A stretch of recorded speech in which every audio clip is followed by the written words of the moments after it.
Welcome to dial news special debate. రాజకీయాల్లో విమర్శలు, ప్రతి విమర్శలు, ఆరోపణలు, ప్రతి ఆరోపణలు సహజమే. అయితే కొన్నేళ్ల నుంచి ఆరోపణల నుంచి ప్రత్యారోపణల వరకు, విమర్శల నుంచి మిగతా విమర్శల వరకు దిగజారుతున్నాయా?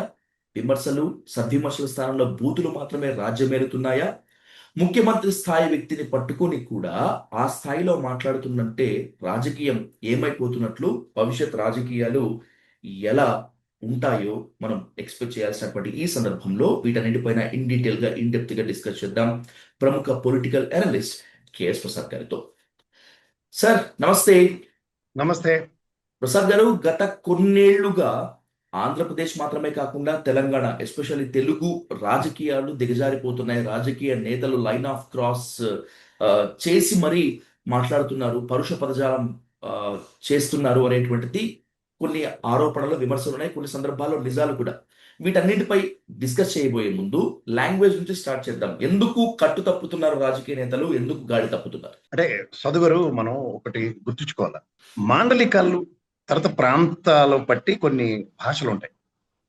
తెలంగాణలో కొంత సింగులర్ ఎక్కువ యూజ్ చేస్తారు, అరే తురేల్ టైప్. ఉదాహరణకి ఉత్తరాంధ్ర కొంత ప్రాంతాల్లో అంతా చాలా మర్యాద ఉంటుంది. ఉభయ గోదావరి జిల్లాలు ఇవన్నీ చూస్తాం. తెలుగు భాష ఎవరైనా ఏం సారు లేకపోతే ఏంటి సార్ మర్యాదగా, ఇవి ప్రాంతాల బట్టి ఉన్నదాన్ని people have taken it as granted. Okay. And అది ఏమవుతుందంటే గట్టిగా ఎవరన్నా అంటే ఎమరాబాయ్ మా ఊర్లో అట్లాగే అంటాం మేము. ఇది ఎక్స్క్యూజెస్ కింద ఉన్నాయి. ఇప్పుడు మీరు చూడండి, తెలంగాణ మాండలికంతో పాఠ్య పుస్తకాలు లేవు. మీరు చదువుకున్న పుస్తకాలైనా, నేను చదువుకున్న పుస్తకాలైనా, ఆంధ్రాలో చదువుకున్న పుస్తకాలైనా మీరు ఒకసారి గమనించండి. తెలంగాణ వచ్చిన తర్వాత కూడా ఆశించినంతగా తెలంగాణ యాస లేదు. యాస ఇప్పుడు నేను అంటుందండి, యాస అన్నది వేరు, భాష అన్నది వేరు. యాస అది ప్రాంతానికి సంబంధించింది. ఈ యాసతో కూడిన భాషని మనం నానుడి కింద చేయలేం. ఇప్పుడు ఉదాహరణకి పూర్వకాలంలో గ్రాంధికం మాట్లాడేవారు, పూర్వ సినిమాల్లో అట్లా మాట్లాడే డైలాగులు మన నిజ జీవితంలో మాటలు వాడుక భాషల్లో సర్వసాధారణం. కానీ దానికి కూడా ఒక ప్రాతిపదిక, ఒక నియమావళిని విధించుకుని దాని ప్రకారం మనం నడవడికను మార్చుకున్నాం. ఇక్కడ వచ్చేసరికల్లా ఏమవుతుందంటే ప్రాంతాలు ఆ విధంగా ప్రవర్తిస్తున్నాయి కాబట్టి ఇది భాషని ఆ విధంగా మన మీద జబర్దస్త్గా రుద్దుతున్నారు. మీరు గమనించారు లేదు.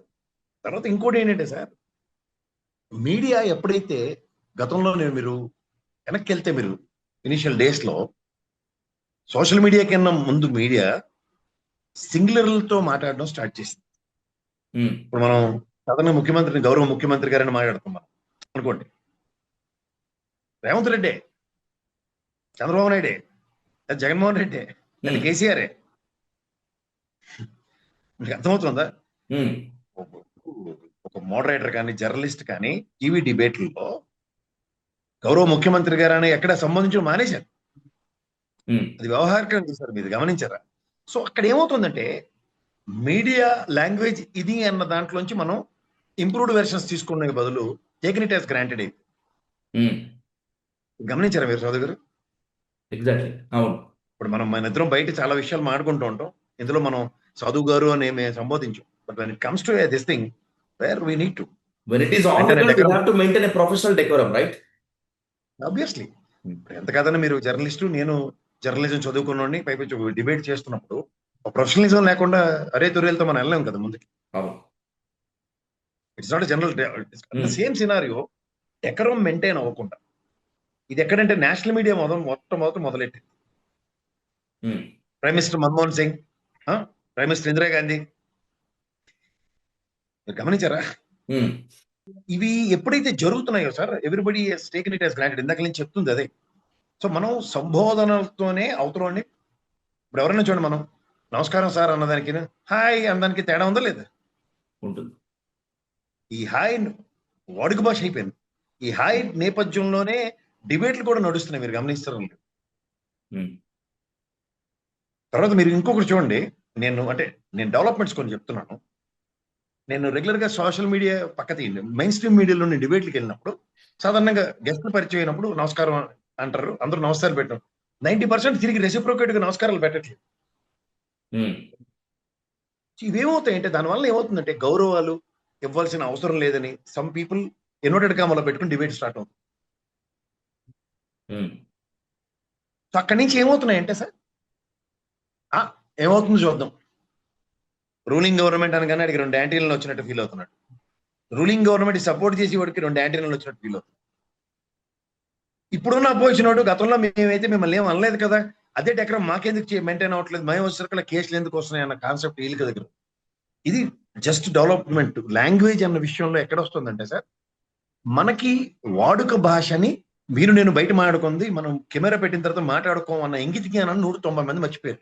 ఈ మధ్య కొంతమంది రాజకీయ నేతలు చోటా నుంచి బడా నేతల వరకు మైక్ దొరికితే కెమెరాలు ఉంటే పచ్చి బూతులు అందుకుంటున్నారు. ఇంతకుముందు కాస్త ఇంగితం అన్నా ఉండేది, ఇప్పుడు అది కూడా లేదు. ఈ నేతలు అన్ని పార్టీలో ఉన్నారు, ఈ పార్టీలో ఆ పార్టీలో అని కాదు, అందరూ ఉన్నారు దీంట్లో. ఎందుకు వీళ్ళకి ఎందుకు ఇంత విపరీత పోకడా, ఎందుకు ఇంత విపరీత ప్రదర్శన? మనం చూడండి, ఆవు గట్టును మేస్తే దూడెళ్ళి చేలో మేయదు కదా. ఉమ్, ఇప్పటికైనా మించిపోయింది లేదు సార్. అధినేతలు భావ ప్రకటనని నియంత్రించుకోగలిగితే ఆటోమేటిక్ కింద వాళ్ళందరూ సెట్ అయిపోతారు. ఉమ్, ఇప్పుడు నేను ఒకసారి, మీరు కేసీఆర్ గారు గవర్నమెంట్ లో ఒకసారి జగదీశ్వర్ రెడ్డి గారు ఏదో నీ అన్న ఒక పదం ఏదో వాడారు. KCR rush to the assembly ఆ పదాన్ని విరమింప చేశాడు, సారీ చెప్పించాడు. ఉమ్, అది ఎప్పుడైతే ఇన్ ప్రాక్టీస్ కనుక జరిగింది అనుకోండి, అప్పుడు మీరు అనొచ్చు కేసీఆర్ గారు బయట ఏం మాట్లాడతారు, ఆయన సభల్లో సమావేశాల్లోనూ అరేతురే భాషలే కదా అని మీరు అడగొచ్చు. సో అక్కడ ఆయన దగ్గర నుంచి, ఎందుకంటే ఆయనకున్న విజ్ఞత, నేను ఎగ్జాంపుల్ చెప్తున్నాను, ఆయన ఆ విజ్ఞతని ఆయనకి నియంత్రించుకుని ఆయనే బ్యాలెన్స్ మెయింటైన్ చేస్తూ డెకరం మెయింటైన్ చేస్తూ మాట్లాడాడు అనుకోండి, ఉమ్, ఆటోమేటిక్ గా ఆయన ఒక పార్టీ సెట్ అయిపోతుంది. ఓకే. ఉమ్, అలాగే రేవంత్ రెడ్డి గారు కూడా, రేవంత్ రెడ్డి గారు ఇప్పుడు రీసెంట్ పాస్ట్ లో ఆయన మాట్లాడుతున్న మాటలు వింటే ఉమ్, చాలా ఆశ్చర్యకరంగా ఉంటారు. అసలు ఏంటిది, ముఖ్యమంత్రి గారు ఈ రోజు దాకా ఏ స్థాయిలోనూ ఆ విధంగా మాట్లాడడం నేను ఎప్పుడు చూడలేదు. ముఖ్యమంత్రి గారు అయిన తర్వాత మనం ఏం చేయగలుగుతాం? నిజమే. ఇప్పుడు ఆయనే నియంత్రించాలి, ముఖ్యమంత్రి గారే నియంత్రించాలి. ఆయనే అద్దుదాటి మాడుతుంటే సబ్జెక్ట్ మాడమనండి. సబ్జెక్ట్ విషయంలో ఒక డీవియేషన్స్ ఉంటాయి, ఎవరో చేసిన తప్పుని ఆయన వేలెత్తి చూపించవచ్చు, ఆయనకి సర్వ హక్కులు ఉన్నాయి, నేను కాంట్రాడిక్ట్ చేయట్లేదు. తెలంగాణ భాష తెలంగాణ ప్రజాస్వామికవాదులు, మేధావులు, బుద్ధిజీవులు మాత్రమే కాకుండా నార్మల్ పీపుల్ కూడా కొన్ని సందర్భాల్లో రేవంత్ రెడ్డి గారు మాట్లాడిన భాషని, ముఖ్యమంత్రిగా ఉండి ఆయన మాట్లాడిన భాషని సమర్థించట్లేదు, పూర్తిగానే వ్యతిరేకత చూపిస్తున్నారు. అయినా కూడా ఆ, కొంచెం ఆయన లైన్ క్రాస్ చేస్తున్నారు సీఎం గారు. ఫ్రస్ట్రేషన్. మీకు ఎప్పుడైతే అడ్మినిస్ట్రేషన్ మీద పట్టుపోతుందో, ఓ తర్వాత సహచరులు ఒక ఒక దిశ దశ లేకుండా ఎవరి దారి వాళ్ళు చూసుకుంటున్నారు, ఇప్పుడు ఏమవుతుందంటే స్వీయ నియంత్రణ పోతుంది. ఆ ఫ్రస్ట్రేషన్ రేవంత్ రెడ్డి గారిలో కొట్టొచ్చినట్టు కనబడుతుంది. మీరు గమనించట్లేదు. ఉమ్, ఓకే. సాధారణంగా మంత్రివర్గం మీద పట్టు కోల్పోతున్నప్పుడు, పార్టీ మీద పట్టు కోల్పోతున్నప్పుడు, టూ మచ్ ఆఫ్ బొంబార్డింగ్ జరుగుతున్నప్పుడు అతని మీదే. అంటే కాంగ్రెస్ ముసలి ఢిల్లీలో ఉన్న వాళ్ళు ప్రాణాలు తినడం తప్ప వాళ్ళకి ఇంకేం ఉండదు. Um, too much of penalty classes impose అయ్యాయి అనుకోండి, ఆ పెనాల్టీ క్లాసుల వల్లనే ఫ్రస్ట్రేషన్ ఎక్కువ. ఉమ్. పెనాల్టీ క్లాసులు అంటే కప్పం కట్టడం. రెవెన్యూ జనరేషన్స్ ఇక్కడ స్టేట్ ప్రాస్పెక్ట్ లో ఎక్కడ కనబట్టలేదు. ఇప్పుడు రీసెంట్ గా ఇప్పుడు ఏలూరులో జరిగినటువంటి దళిత క్రైస్తవ సభ నుంచి, అక్కడ పాల్గొన్న కొంతమంది వ్యక్తులు మాట్లాడిన భాష దగ్గర నుంచి, నిన్న మొన్నటి వరకు వైసీపీ అధికార ప్రతినిధి నాగార్జున యాదవ్ సీఎం రేవంత్ రెడ్డిని ఉద్దేశించి వాడు వీడు జీవో చదవటం చేతగానటువంటి వాడు, జొమాటో డెలివరీ బాయ్ అని మాట్లాడటం వరకు సమర్థించుకుంటారా వాళ్ళని వాళ్ళు? లేకపోతే ఆ, ఇలా మాట్లాడితేనే మనం ప్రజల్లోకి వెళ్తాం, మనకు ఐడెంటిటీ వస్తుందని చెప్పి భావిస్తూ ఉంటారా? అంటే ఈ నాగార్జున యాదవ్ విషయం అయితే ఇది పర్సనల్ ఎజెండా సార్. ఉమ్, ఎలాగైనా అరెస్ట్ అయిపోవాలి, జగన్మోహన్ రెడ్డి దృష్టిలో పడాలి, జగన్మోహన్ రెడ్డి వచ్చి జైలుకి వచ్చి పరామర్శించాలి, తర్వాత ఆ నర్సరావుపేట గుంటూరు ఎంపీ టికెట్ ఇవ్వాలి. ఇది మీ వ్యక్తిగత లాస్ట్ టైం అభిప్రాయమా, లేకపోతే వైసీపీ టీడీపీ వాళ్ళు అనుకుంటున్న అభిప్రాయం? నేను అనుకుంటున్నాను చాలా మంది వైసీపీ వాళ్ళు, ఎందుకంటే ఎవరికి సంఘీభావం ఎవరు ప్రకటించలేదు. ట్వీట్లు ట్విట్టర్లో చెలరైపోతారు కదా అందరూ, ఓకే. ఉమ్, ఎవరు చెలరైపోలేదు. ఉమ్, గమనించారా? ఒక రెండో దోశ వేయలేదని ఒక పెద్ద తగు, దానికి జైలు దాకా వెళ్ళిపోతాడు అనుకున్నాడు. అలా కుప్పంలో చిన్న మ్యాచ్ ఫిక్సింగ్ అరెస్ట్ అవుట్ అయింది, అక్కడ కూడా సింపతికి ఏం చేద్దామని చూస్తున్నాడు, అవ్వలేదు. ఉమ్, అలా పనికిమాల కేసులు, పనికిమాల అట్లా అనవసరమైన ఇన్వాల్వ్మెంట్, నోరు దురుసు, ఒక పార్టీలో ఆ ఒక సామాజిక వర్గానికి వచ్చిన వాళ్ళ మీద కాలు చేతులు లేపడాలు, అటెన్షన్ ట్రాకింగ్ సినారీలో ఉన్నాడు అతను. ఉమ్, ఇదంతటికి ప్రాబ్లం ఏంటంటే కారుమూరి వెంకటరెడ్డి అనే వ్యక్తికి ఎప్పుడైతే అరెస్ట్ చేసి కర్నూలు దాకా తీసుకెళ్లిన దగ్గర తాడిపత్రి తీసుకెళ్లారు, గ్యాప్ ఉందా, వైఎస్ఆర్సీపీ శ్రేణులు బాగా ప్రతిస్పందించాయి. అతనికి మంచి అటెన్షన్ వచ్చింది పార్టీ పరంగా చెప్పాలంటే. ఉమ్. అక్కడి నుంచి వీళ్ళందరికీ కడుపు మంటలు స్టార్ట్ అయ్యి చాలా మంది ఉన్నారు అరెస్ట్ అయిపోతే చాలు అనుకునేవారు వైఎస్ఆర్సీపీలో. తెలుసా మీకు? అవునా? అంటే ఇమ్మీడియట్ గా అధినేత దృష్టిలో పడిపోతాము, విపరీతంగా క్యాడర్ అంతా ఏకమైపోతుంది, హాట్ టాపిక్ అయిపోతామనే ఇట్లా కూడా అంతే ఉంటారా? అంతే అంతే. పులిని చూసిన అక్కవాదెట్టుకోవడం అనడానికి వాస్తవ రూపం నాగార్జున యాదవ్ అరెస్ట్. ఉమ్. ఎందుకంటే కొమ్మినేని గారు లాంటి వ్యక్తిలో డిబేట్ లో మనం ఏది పడితే అది మాట్లాడని కుదరదు. అసలు కొమ్మినేని గారి డిబేట్లు అంటే ఎవరికైనా తెలుసో తెలీదో నాకైతే తెలియదు. ఏదో సాక్షిలో కూర్చుని ఆయన ఇప్పుడు డిబేట్లు చేస్తాడు కాబట్టి everybody has taken him as granted. Um. మళ్ళీ ఎన్టీవీ ఈ స్ట్రైకర్ తో కొడతారు చూడండి, స్ట్రోక్ ఉంటుంది క్యారమ్ బోర్డ్. ఆయన డిబేట్స్ ఎన్టీవీలో కొమ్మినేని గారు డిబేట్స్ చేస్తున్నప్పుడు నేను డెస్క్ లో ఉన్నాను, ఎన్టీవీ డెస్క్ లో చాలా కీలో పొజిషన్ లోనే ఉన్నాను, నేను చూశాను. ఉమ్. మాలాంటి వాళ్ళందరికీ ఆస్పిరేషన్ సార్ కొమ్మినేని గారి డిబేట్ లో పార్టిసిపేట్ చేయాలని. తెలుసా మీకు? అలాంటి కొమ్మినేని గారి మీద కేసు బుక్ చేసి ఇది కాదు మీరు ఇట్లా పద్ధతి మార్చుకోవాలని చెప్పించే ప్రయత్నం చేసింది కదా కూటమి ప్రభుత్వం. ఆబ్వియస్లీ జరుగుతాయి సార్. ఇప్పుడు మనం ఒకటి గుర్తుంచుకోండి sir, head master school DE వస్తాడు, హెడ్ మాస్టర్ కి వార్నింగ్ ఇచ్చి వెళ్తారా, లేకపోతే నాకు మీకు వార్నింగ్ ఇచ్చి వెళ్తారా చెప్పండి? హెడ్ మాస్టర్ కే ఇస్తారు, బికాస్ హీఈస్ ద హెడ్ కదా. అందుకనే కొమ్మినేని గారు లాంటి వ్యక్తిని కరెక్ట్ గా చెప్పమని చెప్తే, బాబు మీరు కంట్రోల్ చేయండి డిబేట్ మోడరేటర్లు కంటే. ఇది సాధారణంగా మిగిలిన ఛానల్లో ఉన్న మోడరేటర్లందరికీ కూడా హెచ్చరిక. ఉమ్.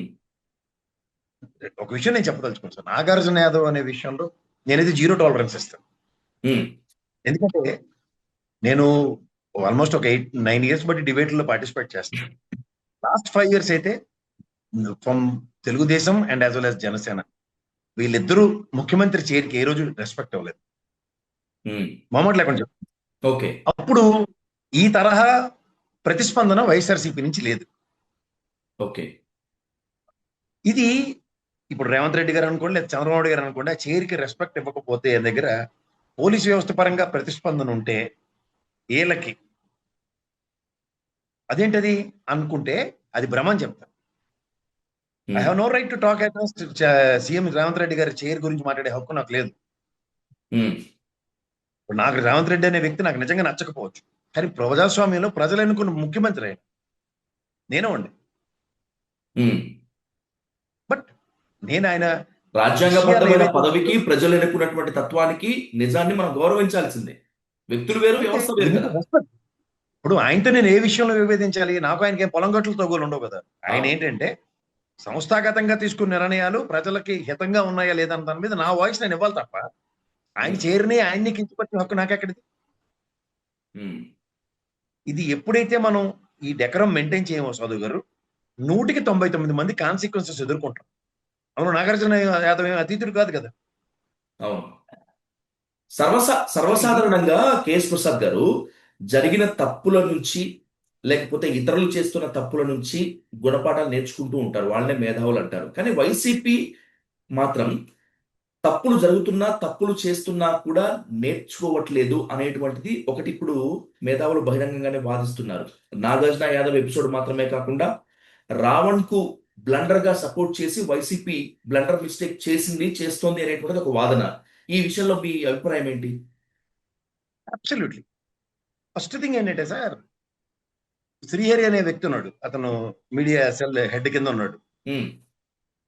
అతనే చిన్న చితక మనిషి కాదు కదా, గోల్డ్ మెడల్ సాధించిన ఒక సీనియర్ జర్నలిస్ట్. జర్నలిజానికి సంబంధించిన వ్యక్తులు, అధికార ప్రతినిధులు is nothing but the face of the respective party. వాళ్ళ భాషే సరళీకృతంగా లేనప్పుడు నియంత్రించవలసిన బాధ్యత అలాంటి వ్యక్తుల మీద ఉంటుందా ఉండదా? ఉంటుంది ఖచ్చితంగా. రెండోది ఏంటంటే డిబేట్ కి కన్ఫైన్ అయ్యి సబ్జెక్ట్ పరంగా మాట్లాడడానికి దశ దిశ ఇవ్వవలసిన బాధ్యత పార్టీకి ఉంటుందా ఉండదా? ఈ రెండు లేనప్పుడే కదా ఉండి తీరుతుంది. ఈ రెండు లేనప్పుడే కదా దశ దిశలని తెగిన గాలిపటంలాగా నోటుకొచ్చిన మాటలు అసందర్భ పేలాపనలు వస్తున్నాయి. ఒక అధికార ప్రతినిధి దగ్గర కూడా ఇలాంటి అసందర్భ పేలాపనలు వస్తున్నాయి అంటే it's not tolerable. It's a biggest mistake of ఎవరైతే ఇతని మీద హెడ్ ఉన్నాడు. నేనైతే మొహమాట లేకుండా చెప్తున్నాను, శ్రీహరి లాంటి వాడు అంటే నాగార్జున యాదవ్ లాంటి అధికార ప్రతినిధి అన్నప్పుడు పార్టీ టాలరెన్స్ వీళ్ళిద్దరికి 100% ఇస్తుందా? ఇలాంటి డబుల్ స్టాండర్డ్స్ అని నేను అన్ను. కాంట్రడిక్షన్స్ కి లీడ్ అయ్యే స్టేట్మెంట్స్ అధికార ప్రతినిధి నుంచి రావడం నాట్ ఎట్ ఆల్ టాలరబుల్. మీరు అడగొచ్చు, గతంలో పట్టాభి మాట్లాడింది పార్టీ ఓన్ చేసుకుందంటే వాళ్ళ కర్మ.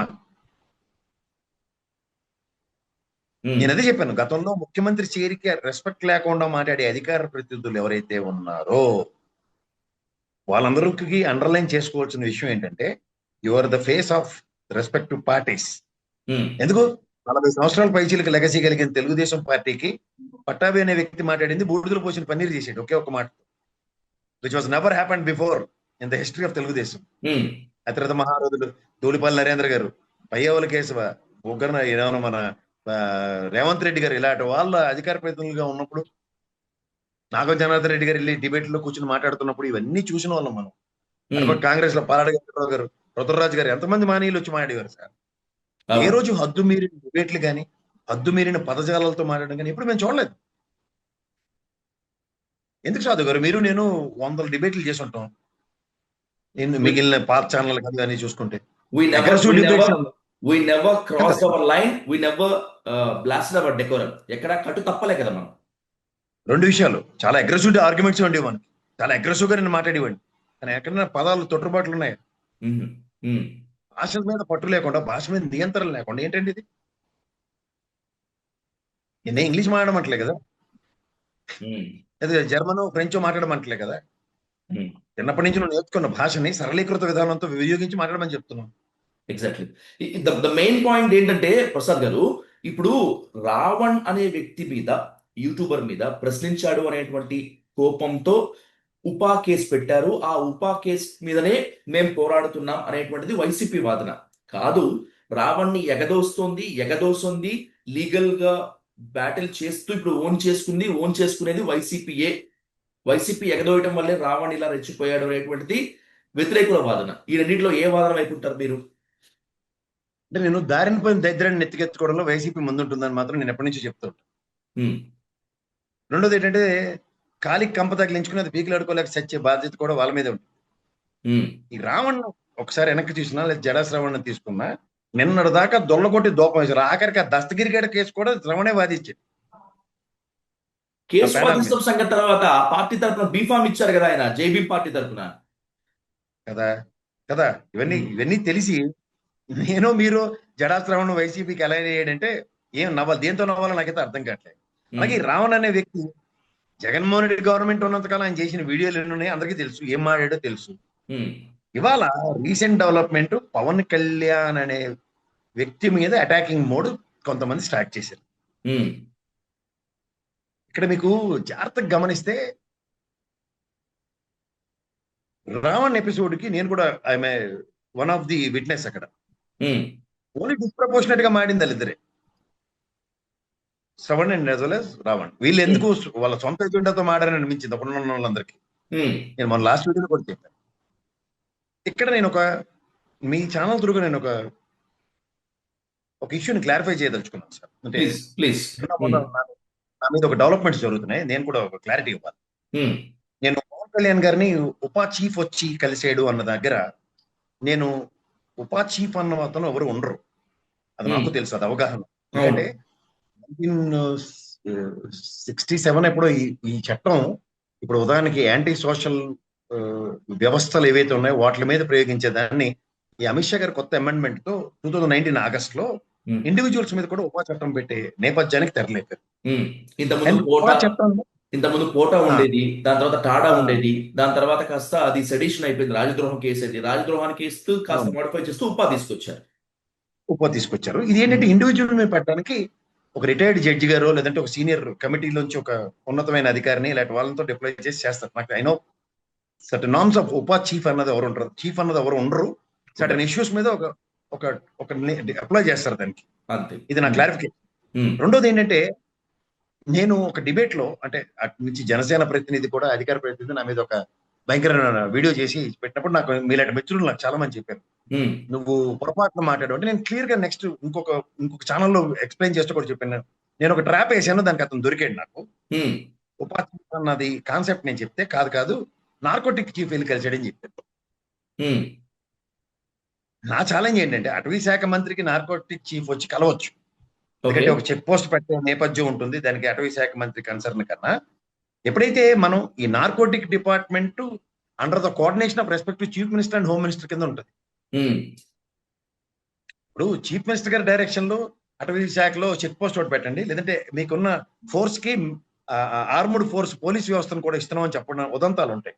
ఉమ్, నా ఎక్స్పెక్టేషన్ ఏంటంటే ఈ narcotic chief respect chief minister గారిని, లేదంటే హోమ్ మినిస్టర్ గారిని, లేదా అటవీ శాఖ మంత్రిని ఒక ప్లాట్ఫామ్ మీద కలిసి ఒక ఎక్స్ప్లెనేషన్ ఇచ్చే దగ్గర అవుట్కమ్ డెరైవ్ అయ్యే కాన్సెప్ట్ లో డైరెక్ట్ అటవీ శాఖ మంత్రిని కలవడం అనేది నా అప్రహెన్షన్.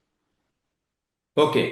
కానీ నార్కోటిక్ అధినేత కలిసేయడం అన్న విషయం అతని దగ్గర నుంచి రాబట్టిన తర్వాత as if I'm not aware of ఉపా అన్న దాని మీద నేను క్లారిఫై ఇవ్వదలుచుకున్నా. నాకు ఐఎమ్ అవేర్ ఆఫ్ ఇట్. కానీ నార్కోటిక్ చీఫ్ ఏ కెపాసిటీతో పవన్ కళ్యాణ్ గారిని కలిసారన్న దగ్గర నా దృష్టిలో ఆయన ఒక కేబినెట్ పంచాయతీరాజ్ శాఖ మంత్రి, అటవీ శాఖ మంత్రి. ఓకే. మన రాష్ట్ర హోంమంత్రి గారు ఉన్నారు, ఆల్రెడీ లా అండ్ ఆర్డర్ కంట్రోల్లో ఉన్న చీఫ్ మినిస్టర్ గారు కూడా ఉన్నారు. ఉమ్, నాకు నిజంగా ఈ ఫారెస్ట్ డిపార్ట్మెంట్ లో అక్కడ బోర్డర్ దగ్గర ఒక చెక్ పోస్ట్ పెట్టాలన్న ప్రతిపాదన కూడా నాకు తెలుసు.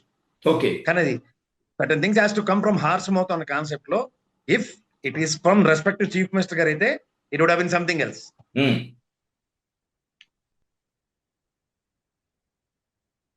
ఇది Okay. నా ఎక్స్ప్లెనేషన్ ఫర్ దట్. రైట్. మీ ఆన్సర్ తో కంక్లూడ్ చేద్దరు కానీ రాజకీయ పార్టీలకు, అది ఏ పార్టీలైనా, తెలంగాణ అయినా ఏపీ అయినా, రాజకీయ నేతలకు అది ఏ పార్టీ అయినా, వైసీపీ అయినా, టీడీపీ అయినా, టీఆర్ఎస్ అయినా, కాంగ్రెస్ అయినా కూడా ఏంటి ఈ బూతుల మాట్లాడటం గురించి, లైన్ ఆఫ్ క్రాస్ గురించి హితబోధతో కంక్లూడ్ చేస్తారా? నేనే హితబోధ చేయను కానీ సార్, ఉమ్, బూతులు రానివాడు ఎవడు లేడు. అందరూ పిహెచ్డీ చేసిన వాళ్ళేనా? అందరూ స్కాలర్సే. మళ్ళీ చెప్తాను, అవును. మేర ఆపైతే మన ఇద్దరు కూడా మాడేవే. ఆ, కానీ ఒక పబ్లిక్ డొమైన్ లో ఉన్నప్పుడు, పబ్లిక్ ప్లాట్ఫామ్స్ మీద ఉన్నప్పుడు, ప్రజలకి ప్రజా ప్రతినిధులుగా మీరు ఉన్నప్పుడు ఉమ్, ఖచ్చితంగా డెకరం మెయింటైన్ చేయవలసింది. తప్పకుండా. There is అవును. no option. దీనికి ఎవరు option ఎక్సెప్షనల్ తీసుకోవడానికి కాదు, ఎవరు దీనికి ఎక్సెప్షన్ కాదు. ఫస్ట్ థింగ్ ఆప్షనే తీసుకోవడానికి లేనప్పుడు ఎక్సెప్షన్ ఎక్కడి నుంచి వస్తుంది? ఎగ్జాక్ట్లీ. సో అంచేత ఏంటంటే దయించి ఆప్షన్ కింద తీసుకోకండి దీన్ని. మనకి ఆ రైట్ లేదు, బూతులు మాట్లాడే హక్కు లేదు పబ్లిక్ డొమైన్స్ లో.